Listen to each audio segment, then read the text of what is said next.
Boa noite a todos. Meu nome é Ana Lu e hoje eu queria conversar um pouquinho com vocês sobre como podemos sentir a presença de Jesus no nosso dia a dia. Jesus em nós. Antes de começar, eu quero agradecer a Deus e a Jesus pela essa oportunidade de estarmos todos aqui. Agradecer também a todos que estiverem me ouvindo. Agradecer pela gentileza e o carinho. E pedindo a Deus, acima de tudo, que nós consigamos aprender alguma coisa do que vamos comentar hoje. Quando eu comecei a estudar para entender, eu fui direto a uma frase de São Paulo Apóstolo. Está lá em Gálatas, capítulo 2, versículos 19 e 20. Fui crucificado com o Cristo. Assim, já não sou eu quem vive, mas Cristo vive em mim. Confesso que a princípio isso me trouxe dificuldades de compreensão. Jesus às vezes parecia uma figura tão distante, tão perfeita. Como que ele poderia viver em mim? Um ser ainda com muitos problemas. Mas aí eu comecei a compreender que existem sentimentos que nos afastam de um relacionamento íntimo com Jesus. São sentimentos que nos escravizam, que fazem com que a nossa vibração caia, que fazem com que a gente não consiga entender os mecanismos psicológicos que sim estão atrás das nossas ações, que faz com que a gente vire fazeres humanos, não seres humanos, que nos ocupemos o tempo todo, seja com o que for, para que a gente não tenha um tempo de pensar e analisar. A meditação ajuda muito nessa hora. Eu separei apenas alguns. Não era possível falar de todos esses sentimentos, mas os que eu achei mais importantes para esse momento. Apego. O apego é um sentido de posse. É um sentido que a gente vê muito hoje quando alguém não aceita o término de um relacionamento e pode chegar até a matar o outro. Faz com que a gente acredite que o outro pertence a gente. Faz com que nós vivenciemos todas as dores que essa crença traz. A gente quer que o outro alimente esse vazio que toma conta do nosso espírito. Não entendemos que o apego não é amor. Que apego é aquele que o outro faça e viva de acordo com as nossas crenças. É um profundo desrespeito ao outro. E infelizmente muito confundido com um sentimento maravilhoso que é o amor. A culpa, ela tem seu papel na nossa evolução. Quando essa culpa traz o arrependimento, a seguir vem a reparação. É assim que nós aprendemos com os erros. Vimos o que não deu certo, nos arrependemos de ter feito, corrigimos os nossos caminhos e damos continuidade. O problema é que a culpa, ela pode nos escravizar no sentido de virarmos vítimas. Então o que acontece? Toda vez que você comete um erro, a culpa vem, aí acontece a autossabotagem, a punição, os sentimentos nada dignos, nós nos ferimos com isso. Mas quando vivenciamos a culpa com o vitimismo, nós não mudamos. É como se eu me contentasse em ser o que sou e tá bom assim. O que não é verdade no fundo, né? Então a culpa ela tem seu papel, sim, um papel importante. Mas quando nós deixamos que o vitimismo tome conta, aí sim nós não conseguimos trabalhar mais nada. Uma outra coisa que acontece bastante é o egoísmo.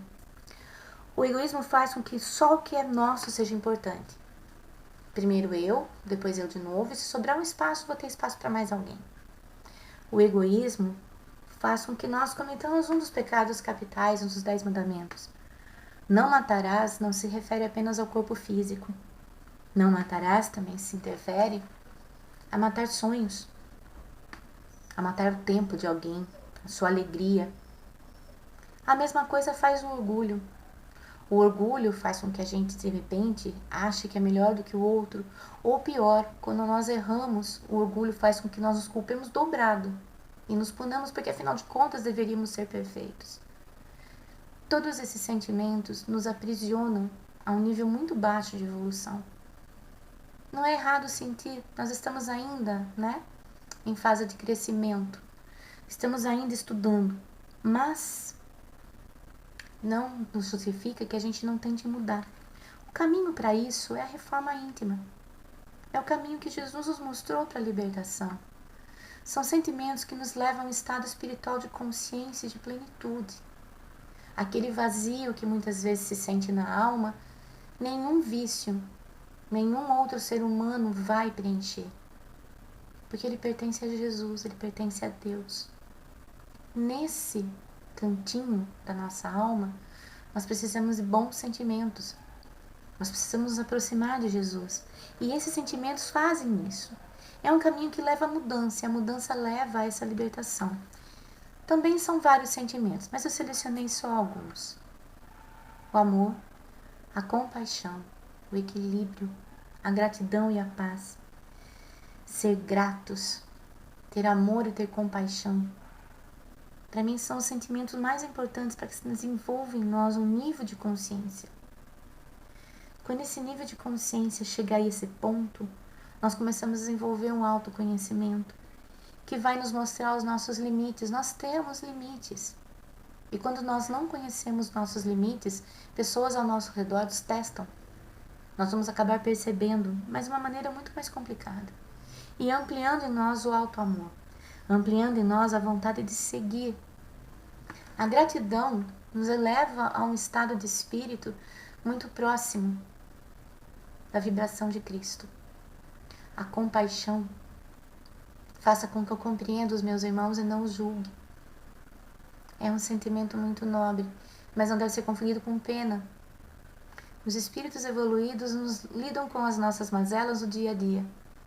Se eles sentissem pena de nós, não nos ajudariam em nada. Mas a compaixão faz com que eles nos ajudem com equilíbrio. E isso faz com que nós consigamos atingir a paz interna. Enquanto a nossa paz depender do que está em nossa volta, ela não vai ser conquistada de verdade. A paz verdadeira, a paz que eu busco, a paz que faz falta à maioria da humanidade é a paz interna. Por pior que seja a situação em volta, eu consigo centrar e manter a paz. Eu não estou dizendo que isso é fácil, e nem que em um momento talvez a gente não consiga dessa maneira. Mas é uma busca. As buscas têm começo. Só Deus sabe quando vai ter o fim. Amar a Deus sobre todas as coisas e ao próximo como a si mesmo é outra coisa que Jesus nos deixou. Jesus resumiu os 10 mandamentos nessa única frase. Ele mostra que o único caminho para Deus é o amor. E esse amor tem que ser pleno, sem julgamento, sem cobranças. Eu te amo se você fizer assim, assim, assado. Eu te amo se você for como eu quero que você seja. Isso não existe. Os seres humanos amam de maneira diferente. Cada um tem seu jeito de amar. Não é certo nem errado, é apenas o jeito que a pessoa enxerga a vida. São os nossos olhos e as nossas crenças que fazem com que a gente tenha esse ou aquele tipo de amor. Mas o olhar para o outro não precisa ser punitivo. Tem que ser um olhar de amor. A autoestima se mostra cada vez mais necessária, pois amar ao próximo. Como nós vamos fazer isso se nós não amarmos a nós mesmos? Como amar a Deus e ter um relacionamento íntimo com Jesus se nos ferimos constantemente? Nos agredimos. Noites sem dormir porque nos culpamos por alguma coisa. Vícios diversos que prejudicam o nosso organismo. As reclamações constantes que fazem com que as nossas vibrações de angústia, de solidão, de tristeza, de dores físicas só aumente. A gente precisa amadurecer. Amadurecer e ser autor da nossa própria história. Responsáveis pelo que acontece nela. Não culpar a ninguém, a não ser a nós mesmos. E mesmo quando a culpa vem, que venha no sentido de culpa, arrependimento e reparação. Para começarmos esse reforma íntima, precisamos, acima de tudo, despir as máscaras que nos acolhemos. Jesus deixou claro, lá no Evangelho segundo o Espiritismo: mas vossas almas não estão esquecidas. Eu, o divino jardineiro, os cultivos no silêncio dos vossos pensamentos. Jesus está sempre em contato conosco. Ele sabe o que estamos pensando. Ele sabe o que estamos vibrando. Pelo pensamento e pela nossa vontade, nós podemos transformar as nossas vidas. Não é fácil, mas é possível. Que o nosso pensamento esteja ligado ao pensamento do Pai. Que o nosso pensamento se una a Cristo. Infelizmente, a gente não tem tido esse comportamento constante. Muitas vezes Jesus Cristo nos escolheu. E muitas vezes nós não cumprimos com o que nós prometemos. Que nessa encarnação nós possamos, junto com Cristo, ser o agente da paz. Na atual circunstância que vive o mundo, na atual circunstância que estamos vivendo hoje, não disseminar notícias ruins, não disseminar o ódio, procurar manter a paz, a confiança, elevar os nossos pensamentos. Racionalizar a nossa relação com Deus é super improdutiva, porque Deus sempre nos surpreende. Às vezes a gente reza e pede alguma coisa para Deus, para Jesus, para algum santo, seja para quem for. Só que a gente reza pedindo alguma coisa que aconteça e a gente já pede, dizendo no caminho, olha, eu quero que aconteça isso, que aconteça aquilo. Não é assim que funciona. Orar, acreditar que nós merecemos Jesus na nossa vida, que nós podemos mudar os nossos comportamentos, que nós podemos ter Jesus em nós, que nós podemos compreender os processos da vida. A pergunta que se faz para uma reforma íntima começar é: onde eu erro sempre? Em qual setor da minha vida eu estou cometendo sempre os mesmos erros? O que eu preciso mudar? Ninguém pode te dizer isso, porque é um processo íntimo, é pessoal, é interno. Pode ser na saúde, na vida emocional, nas finanças, em qualquer um desses setores que perturbe a sua paz. Esse movimento é um movimento de encontro com Jesus. Jesus não está distante de nós. Ele está sempre ali. Ele nos respeita, Ele nos ama. E uma das coisas que me chamou a atenção, pensei em Jesus, mas fui acabando para São Francisco de Assis. Preguem o Evangelho e, se for necessário, utilizem palavras. Aí eu senti que seguir o exemplo, viver ao lado de Jesus, é viver o Evangelho. Não dá para eu viver o Evangelho só quando eu estou na casa espírita, só quando eu estou na minha casa, onde eu me dou bem com a minha família. Mas quando eu chego no meu trabalho, eu me transformo. Quando eu chego numa reunião de amigos, eu me transformo. Que o meu sim seja sim, que o meu não seja não. Que eu seja íntegra em minhas crenças. Viver o Evangelho é viver no dia a dia, na sua plenitude. Não é ficar rezando o tempo todo. Mas viver de uma forma que quando as pessoas olhem para você, falem, é uma boa pessoa.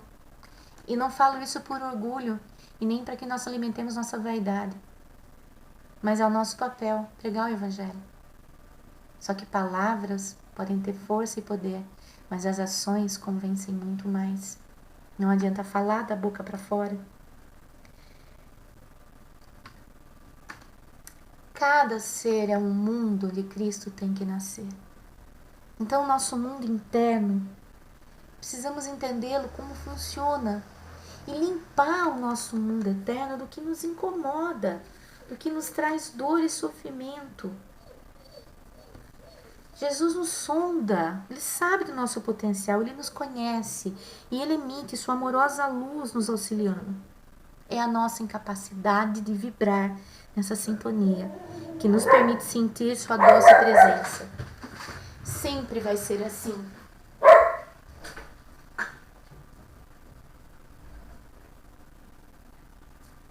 Pensem comigo, por um minuto. É fácil estar o tempo todo em sintonia no mundo que a gente vive? Jesus nos pede algum milagre? Ele pede que sejamos santos? Em momento nenhum, Jesus nos pede não milagres, mas que cada um de nós transforme a si mesmo, transforme esse mundo que ele tem nascer, o nosso mundo interno, e faça brilhar a luz que existe dentro de nós, que nós possamos ser a transformação, o exemplo onde Deus nos colocou. Porque pequenos gestos e atitudes fazem a diferença no panorama geral. Pode reparar no ambiente de trabalho, na família, nas próprias páginas do Evangelho estão dizendo que o nosso guia para a caminhada na estrada da redenção é Cristo, mas precisamos mudar o nosso interior. Eu não tenho que levar isso para fora. Eu não tenho que ser uma religiosa que reza 24 horas por dia. Eu tenho que entender que isso é pessoal e intransferível, que eu preciso mudar o que eu tenho por dentro, mas sempre, sempre, de acordo com o que eu sinto que precisa ser mudado. Quantas pessoas existem dentro de mim? Eu gosto muito de uma série da BBC chamada Doctor Who. Sou apaixonada por ficção científica. E nessa série, o personagem principal, que é o doutor, ele, de tempos em tempos, ele sofre uma regeneração. Ele troca de corpo e de personalidade. Mas ele traz dentro dele todo o conhecimento dos doutores anteriores a ele. Ele muda tudo de novo, ele não se compreende, ele tem que buscar a sua nova verdade. É bem interessante de acompanhar e eu fiquei fazendo um paralelo com a nossa vida pensando nisso. Quantas encarnações nós já tivemos? Quantas nós guardamos mágoas, decepções, frustrações, mas quantos amores, quantos filhos, quantos pais, quantas alegrias, quantas coisas realizadas. Nós somos um mundo completo, pronto para crescer, para mudar, para se desenvolver. Mas para isso nós precisamos entender que a mudança precisa começar em nós, não é em nenhuma outra pessoa. Para que Jesus se aproxime de nós, nós precisamos acreditar que nós merecemos. Nós precisamos entender que a mudança começa em nós e ter compaixão. Compaixão por nós também. Jesus não invade. Jesus não se impõe. Jesus respeita nosso livre-arbítrio. Jesus, em sua amorosa sabedoria, nos espera. Jesus quer estar em nossos corações, mas precisamos deixá-lo entrar. Jesus não chegou, ele simplesmente esteve sempre conosco. Sempre. Jesus nos respeita tanto que ele está ali do nosso ladinho, batendo no nosso coração. Filhos, me deixa entrar. Me deixa fazer parte da sua vida. Me deixa te amar. Me deixa te orientar. Me deixa ajudar você a levar o seu fardo. Sente o meu coração amoroso que vibra por ti. Será que um dia nós vamos compreender todo esse amor e nos acharmos dignos de merecê-lo? Jesus não veio para quem estava são. Ele veio para nós, os doentes. Doentes de orgulho, de ira, de luxúria. Doentes de inveja, desilusão, ciúmes e mágoas. Ele veio para nos ajudar a purificar nosso coração. Então eu convido a todos a deixar o coração aberto ao seu amoroso convívio. Muita paz e muita luz a todos. Muito obrigada.